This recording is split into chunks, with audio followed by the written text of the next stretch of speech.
Hello everyone, how are you doing? This is MD Tech here with another quick tutorial. In today's tutorial, I'm going to show you guys how to create a printer shortcut on your Windows 10 or Windows 11 computer. So this should hopefully be a pretty straightforward process here, guys. And without further ado, let's go ahead and jump right into it.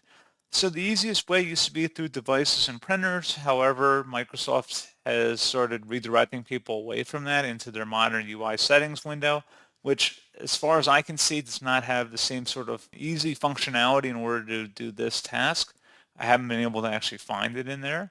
So we're going to go ahead and actually restore the old devices and printers through Windows 11 in order to actually do it.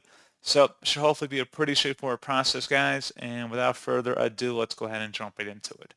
So all you have to do is open up the search menu, type in run, best match should say run. Go ahead and open that up. I'm going to have a command in the description of the video, starts with shell. I want you to copy and paste it into the open field here and select OK. So this is a alternative way of opening up devices and printers here that actually still lets you access it.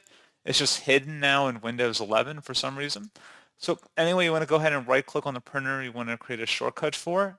And select where it says create shortcut. It's going to ask you if you want the shortcut to be placed on the desktop instead. I'm going to select yes. So now that the shortcut has been created, you can open up the printer queue, that sort of thing.